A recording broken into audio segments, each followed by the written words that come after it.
Bonjour mes très chères dames, ce cours est réservé uniquement pour les femmes. Voilà. De toute façon, c'est un sujet qui ne regarde que les femmes. Voilà, donc c'est vraiment pour les femmes. Je vous demande très sincèrement que uniquement les femmes puissent regarder cette vidéo. Je vais marcher sur des œufs et je vais oser parler de ce sujet dont on parle tellement rarement et pourtant on se confronte à ce thème tellement de fois par jour. Tellement de fois par jour. Il s'agit de la fidélité dans la tête. La fidélité dans la tête. À partir du moment où une femme passe sous la roupa, une femme juive se marie, elle est liée à son mari. Et elle lui doit fidélité, comme lui doit fidélité. La femme aussi doit fidélité à son mari. Et chez nous, les juifs, il y a ce qui s'appelle des barrières. C'est-à-dire que pour nous protéger, on se met des barrières. Au lieu de se jeter dans la gueule du loup et de dire « Ah, bon, on ne l'avait pas vue celle-là, on ne l'avait pas vue venir », et bien nous, on est plus intelligent, on se met des barrières. La Torah est divinement intelligente, elle nous met des barrières qui sont bonnes pour nous. Et nous dit, chez nous, la fidélité, c'est pas dans les actes, c'est pas ah, j'ai rien fait, on n'a pas été ensemble, donc il n'y a pas eu tromperie, donc chez nous, la fidélité, ça commence dans la tête. Ça commence dans la tête. C'est pas seulement les actes, c'est pas seulement le contact physique avec quelqu'un d'autre que Dieu préserve, tout commence dans la tête. Tout commence dans la tête. Et si dans la tête, c'est pas clair, la personne est sur ce chemin, cette pente glissante, et s'avance vers malheureusement l'infidélité dans les actes. Si dans la tête, c'est pas propre, clair, eh bien malheureusement, la personne est en mauvais chemin. La personne est en danger. Alors ma maman, elle m'a dit une phrase magnifique quand j'étais jeune mariée. Elle m'a dit ma fille, sache qu'on ne peut pas construire son couple si on a deux personnes dans la tête. Si on a quelqu'un d'autre que son mari dans la tête, la construction du couple n'est pas envisageable. Et elle a tellement raison, que Dieu la bénisse jusqu'à 120 ans en bonne santé, amen. Comment tu veux construire ta relation de couple avec ton mari si à chaque instant, dans la tête, il y a toutes sortes de pensées qui te passent? Comment tu veux pouvoir construire quelque chose de sérieux avec ton mari, apprendre à le voir sous un bon jour, l'aimer, agir pour lui, faire des efforts pour lui, si à chaque instant on pense à quelqu'un d'autre? Combien de fois une femme mariée achète des vêtements, se vêtit devant la glace, se regarde, s'arrange, se maquille, se pomponne? Combien de fois dans la journée ça lui arrive, combien de fois dans la semaine ça lui arrive de se pomponner, de s'habiller, de s'apprêter, de se faire jolie? La question, c'est à quoi elle pense dans ces moments-là? À qui elle pense? À qui elle pense? Est-ce qu'elle pense en se disant j'espère que ma tenue est suffisamment pudique pour l'extérieur, j'espère que ma tenue plaira à mon mari, j'espère que ma tenue sera appréciée par mon mari? Ou bien est-ce qu'elle se dit, je me demande si mon collègue de travail il aime bien cette couleur, tiens, je me demande si mon boss il va remarquer que j'ai mis une nouvelle robe, je me demande si mon voisin va apprécier et va me voir sortir de chez moi toute fraîche avec mon nouveau parfum et mes nouvelles boucles d'oreilles et mon nouveau pantalon, enfin mes vêtements. Une femme, ça pense beaucoup, ça a beaucoup d'occasions de penser dans la vie, de se laisser aller à des pensées. Vers quoi vont ces pensées? Vers qui? Le Rav Tirosh et la rabbinite Tirosh enseignent aux nouveaux mariés, ou aux futurs mariés en tout cas, et leur disent ainsi: le lendemain du mariage, toutes les femmes sont pour toi comme des guenons, en s'adressant au mari. Et en s'adressant à la femme, ils lui disent: le lendemain du mariage, tous les hommes sont pour toi comme des gorilles. Des gorilles, comme quand tu passes dans un zoo, et tu passes devant un gorille. Tu dis, ah, un gorille, d'accord? Mais tu commences pas à t'arrêter, à penser, à regarder, ah, il est beau, il est comme ça, il a certaines qualités, et tout ça. C'est un gorille, qu'est-ce qu'on s'en fout? Si c'est pas ton mari, si c'est pas mon mari, si c'est pas notre mari, on n'a même pas des questions à se poser, on n'a même pas à s'intéresser à l'autre. On n'a même pas à s'intéresser à l'autre. Des fois, le mari, il nous parle de ses copains, ou il invite des copains à la maison, ou des voisins. Sarah Baouel, on nous dit dans la Torah, quand les malachim viennent sous apparence humaine rendre visite à Abraham, ils arrivent et disent à Abraham, où est ta femme? Et Abraham leur répond, ma femme, Sarah, est dans la tente. Et à ce moment-là, on comprend un grand apprentissage de la vie, que Sarah était extrêmement pudique. C'est la raison pour laquelle elle ne venait pas accueillir les invités masculins, comme ça. Elle restait dans la tente, elle laissait son mari accueillir les hommes. Une femme mariée n'a pas besoin d'accueillir les hommes chez elle. S'il y a des hommes, elle va dans sa chambre, ou elle va faire un tour dehors, ou elle sort avec les enfants. C'est pas la peine de rester, de commencer à débattre avec les amis, avec les voisins. C'est pas notre place. C'est pas notre place et c'est un chemin glissant. Et même si le mari ne dit rien, il ressent tout. Pareil pour les femmes. Même si la femme ne dit rien, elle ressent tout. Si elle a une copine qui vient et qui commence à s'adresser très légèrement à son mari, etc., c'est dérangeant, c'est gênant. Alors des fois, la femme, elle n'est pas suffisamment honnête avec elle-même. Comme elle agit elle-même avec la même légèreté d'esprit, elle n'est pas en capacité d'exprimer à son mari sa peine et le fait que ça la dérange que son mari s'adresse ou parle légèrement à ses copines ou à d'autres femmes. Mais quand la femme est propre à une pureté de mœurs irréprochable, eh bien, elle comprend tout de suite. C'est un scanner. Une femme en bonne santé mentale, c'est un vrai scanner. Elle sait exactement s'il y a une femme qui a cherché à attirer le regard de son mari, si son mari sait. Et donc, si elle-même, elle est irréprochable et propre, et qu'elle ne fait pas ça avec d'autres hommes, elle a le droit d'aller voir son mari et lui exprimer avec respect, mon très cher mari, je t'aime, je suis attristée, je suis touchée, j'ai l'impression de me sentir comme trahie lorsque tu t'adresses à mes copines, à d'autres femmes, lorsque cette femme tente d'attirer ton regard et que toi tu la regardes, je sais que tu le fais naïvement, sans arrière-pensée, mais moi je suis touchée. Et soi-même, être propre et pur, et le mari, il le ressent. Le mari, il le ressent, même s'il dit rien, même s'il est à 1000 km de dire à sa femme hey, t'as parlé avec mon copain, t'as parlé avec mon... Même s'il n'est pas là-bas, il ressent les choses. Il ressent quand sa femme, elle est droite, elle est... comment dirais-je elle ne le trompe pas dans ses pensées, dans sa façon d'agir. Elle n'est pas frivole, mais elle est sérieuse. Le mari ressent. Et donc, le mari qui ressent, qui peut s'appuyer sur sa femme, qu'il est tranquille avec sa femme, il sait que sa femme, elle est sérieuse, il sait que sa femme, elle prend toutes les précautions pour ne pas rentrer dans un rapport de légèreté avec d'autres hommes. Quand il sait ça, il a confiance en lui. Il a confiance en lui. Il gagne en confiance. Il gagne en confiance. Il est plus sûr de lui dans la vie, dans son travail, pour sa parnassa, dans ses revenus, dans son étude de la Torah. Il est plus tranquille. Il est plus tranquille. Et il a envie de plus s'investir pour sa femme.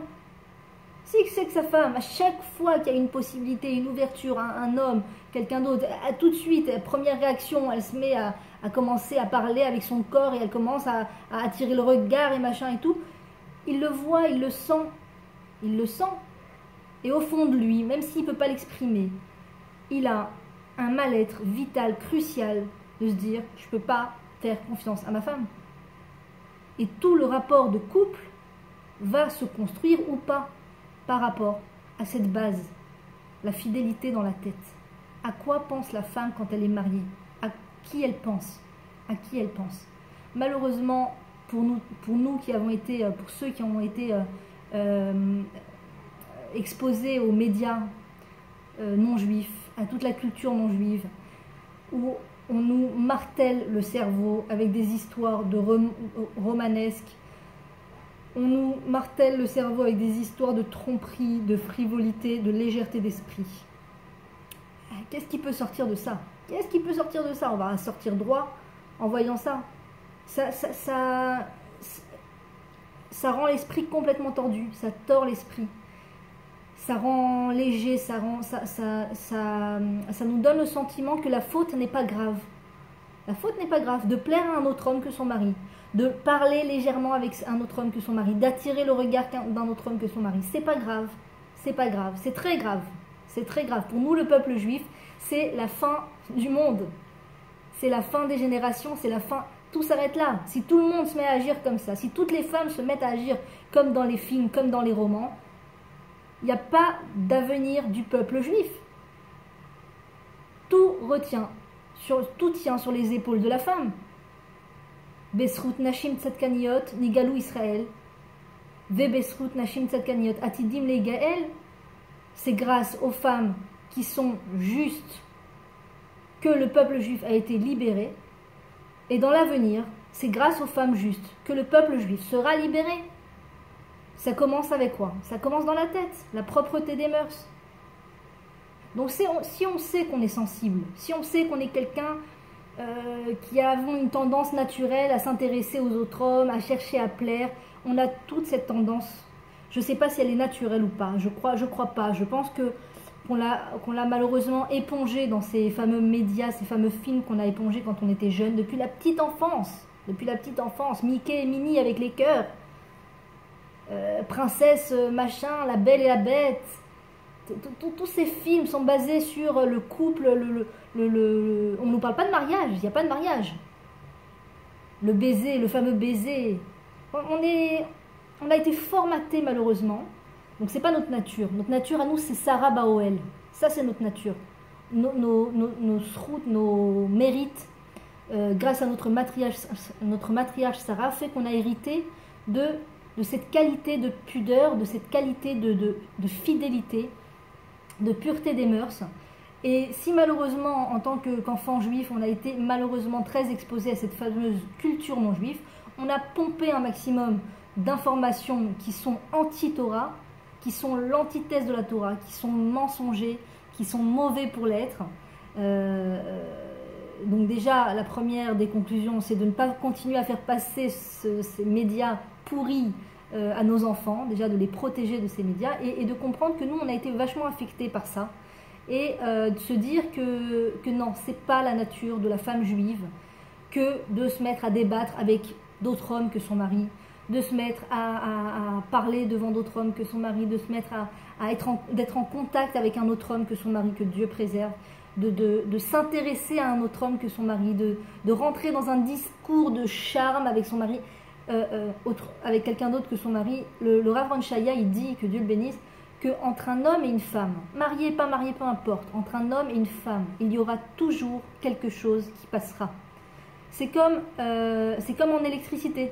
Il y a le pôle positif, le pôle négatif. Il y a toujours l'électricité qui passe. Donc si on sait ça, si on sait qu'entre un homme et une femme, il y a toujours quelque chose qui passe, pourquoi on va s'exposer au danger? Pourquoi on va se mettre dans la gueule du loup? On sait qu'on a une sensibilité, si on voit des hommes, on risque de s'intéresser à eux, de penser à eux, etc. Alors il faut prendre des précautions. Il faut s'habiller extrêmement pudiquement. Parce qu'à partir du moment où on s'habille pudiquement, à partir du moment où on se couvre les cheveux et on couvre les parties de notre corps d'après la Torah, d'après ce que la Torah nous enseigne, eh bien, de façon miraculeuse, l'esprit se redresse. La colonne vertébrale de la femme se redresse. La femme juive guérit de sa maladie, de l'exhibitionnisme à outrance, de la frivolité à outrance, d'attirer le regard à outrance d'autres hommes que son mari.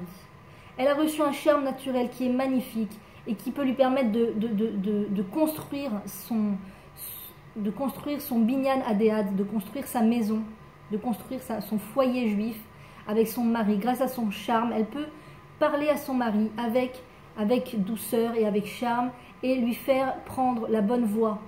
Elle peut se servir de son charme à bon escient.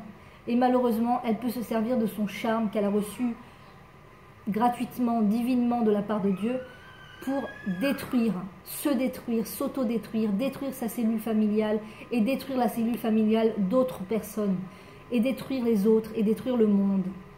comme je vous ai dit, s'il n'y a pas de femmes justes, s'il n'y a pas de femmes pudiques, s'il n'y a pas de femmes qui ont la tête sur les épaules en se disant maintenant je suis mariée, je remplis mon rôle en tant que femme mariée, je suis une femme mariée, j'agis et je pense comme une femme mariée.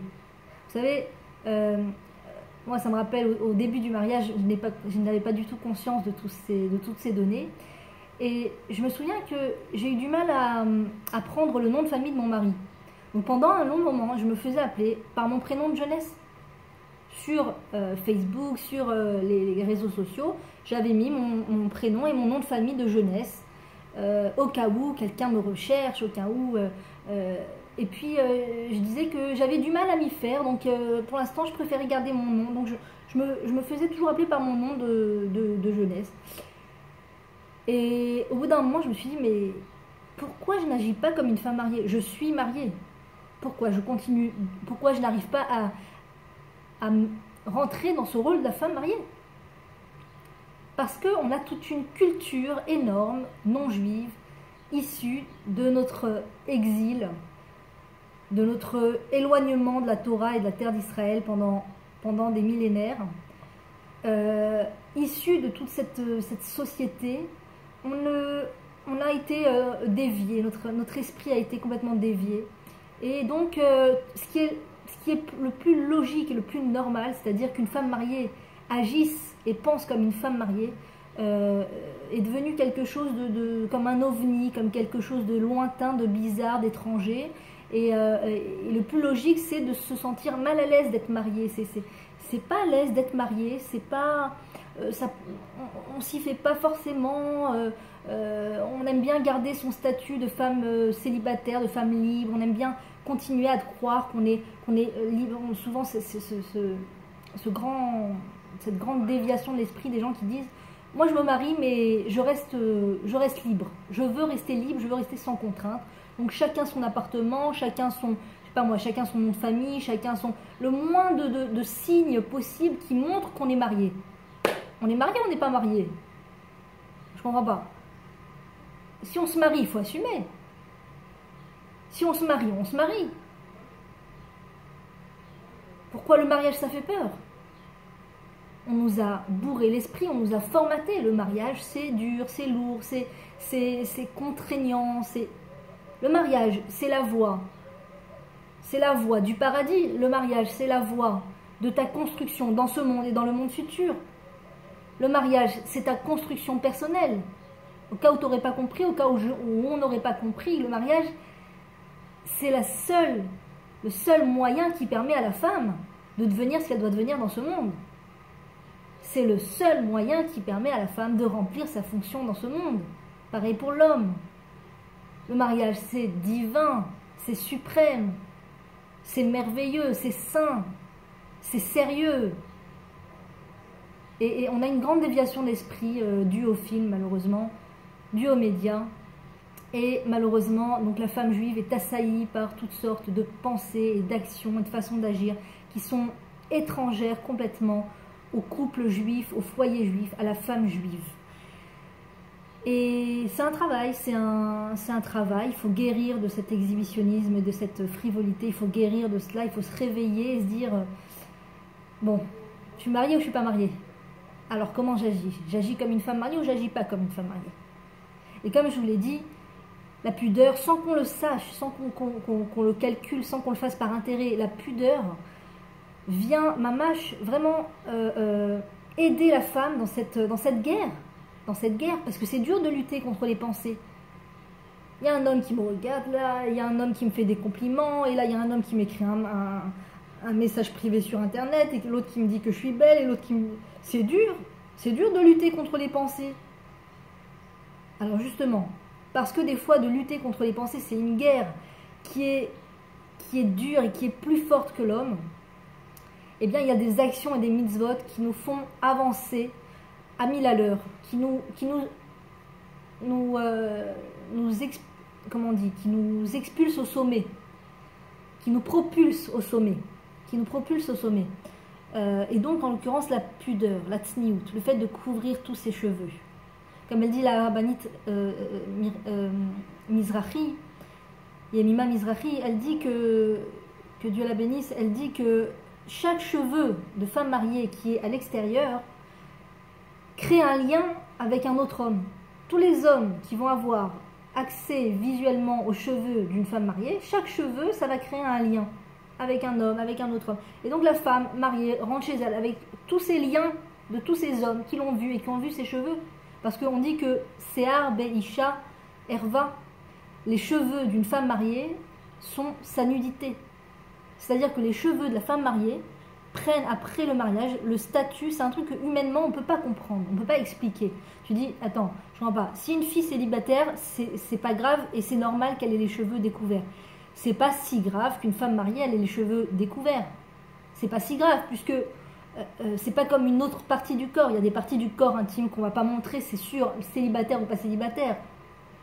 Pourquoi les cheveux qui n'ont rien de très grave, qui n'ont rien de grave quand on est célibataire, deviennent quelque chose d'interdit de montrer une fois qu'on est marié? C'est quelque chose que humainement on ne peut pas comprendre. Mais nos maîtres nous disent clairement que les cheveux de la femme sont considérés comme sa nudité, comme n'importe quelle autre partie intime de la femme qui est considérée comme la nudité de la femme. Les cheveux de la femme mariée sont considérés comme sa nudité. Kol Beisha Erva, la voix d'une femme, mariée ou pas mariée, la voix d'une femme est considérée comme sa nudité. Donc si une femme chante devant des hommes, devant des téléspectateurs masculins, des hommes, elle montre sa nudité et c'est interdit par la Torah. C'est interdit par la Torah. Alors on dit, oh c'est contraignant tout ça. Mais non, c'est exactement ce qui va t'aider dans la guerre des mauvaises pensées.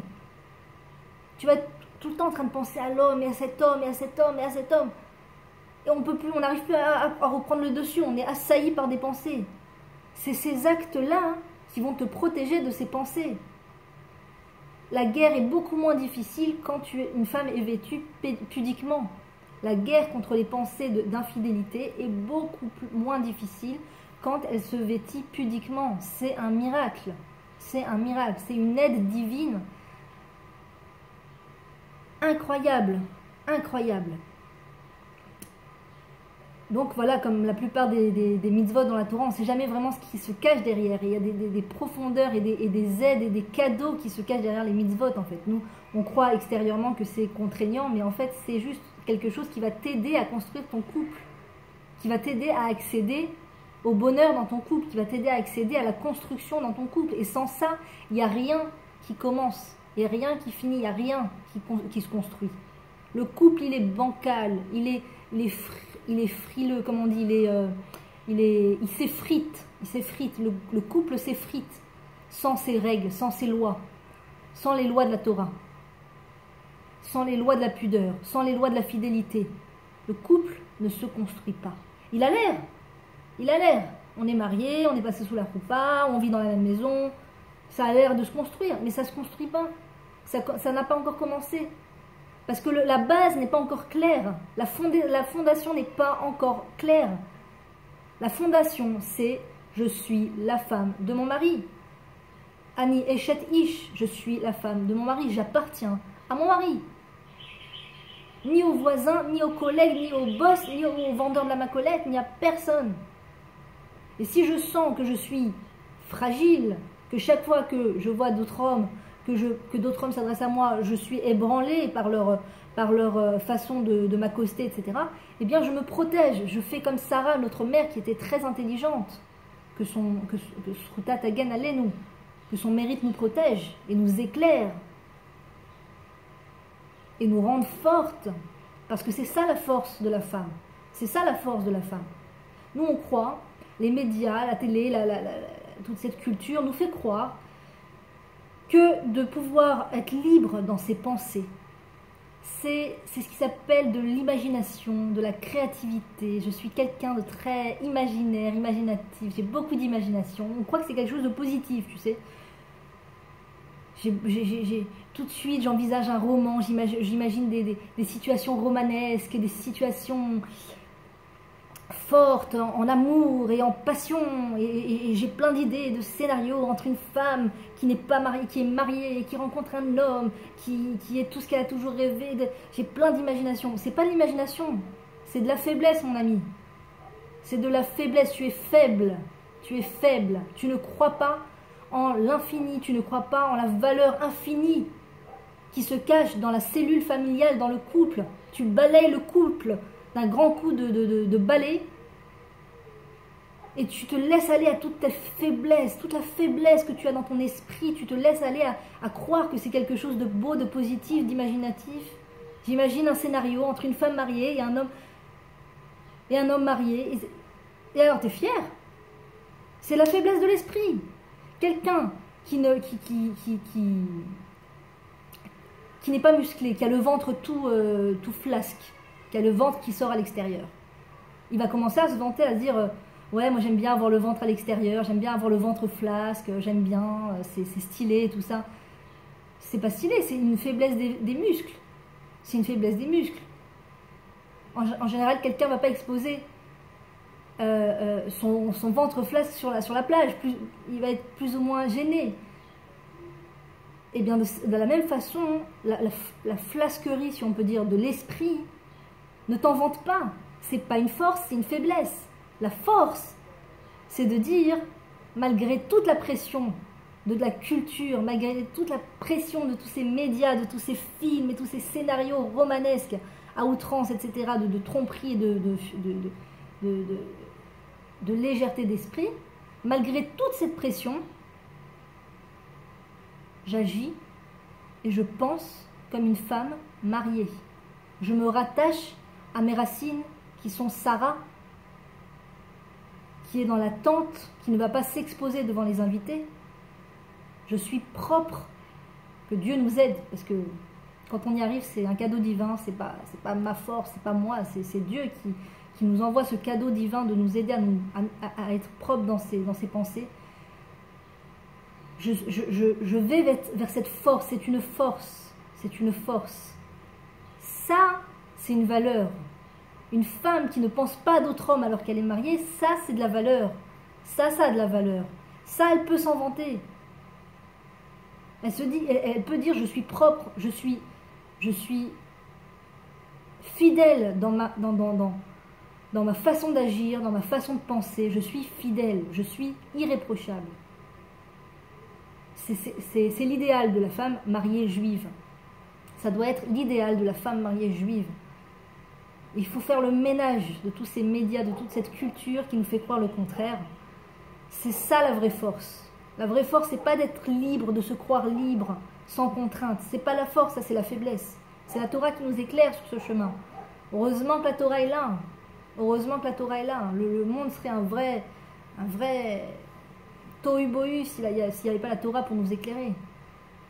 Et donc nous, les femmes juives, en cette période spécialement où le cerveau est extrêmement attaqué par toute cette mauvaise influence, dont il faut extrêmement se protéger et se sevrer, si on veut pouvoir avoir une famille qui ressemble à quelque chose, si on veut pouvoir avoir un esprit droit, il faut se sevrer, il faut être courageuse et se sevrer de toutes ces séries débiles, de tous ces films écœurants, de tout ce romantisme galvaudé dans les romans qui s'impriment dans notre âme, parce que c'est bien connu, les livres qu'on lit font de nous qui on est. Dis-moi ce que tu lis et je te dirai qui tu es. Montre-moi ta bibliothèque et je te dirai qui tu es.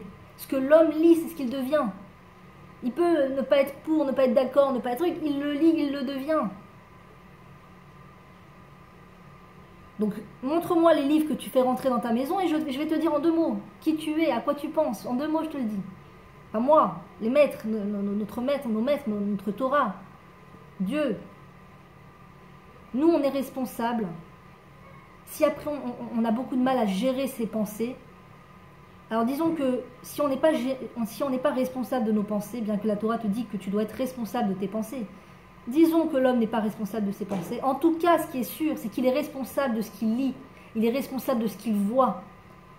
Il est responsable de ses loisirs, de ses hobbies, de ce qu'il regarde, de ce qu'il fait rentrer sous son toit, d'Internet, des chats, des réseaux sociaux auxquels il s'expose. Il est responsable à 100%. La femme est responsable à 100%. Qu'est-ce que tu vas lire comme livre? Des romans ou des livres qui renforcent, qui fait comprendre à la femme quel est son but sur cette terre? C'est simple, c'est ton existence ton existence qui va être décidée par rapport à ce que tu vas lire ou pas, ce que tu vas voir ou pas, ce que tu vas faire entrer sous ton toit ou pas. Tes générations, est-ce qu'il y aura des générations, est-ce qu'il n'y aura pas de générations? Ça va se décider par cet acte de faire rentrer chez soi ou de ne pas faire rentrer chez soi. Parce qu'à partir du moment où tu fais rentrer chez soi, tu fais rentrer dans ta tête. Et quand tu lis tout le ah mais non, mais je sais que c'est de la fiction, je sais que c'est un personnage de fiction, ça va, c'est pour se détendre, ça va, faut pas être trop non plus, trop extrémiste.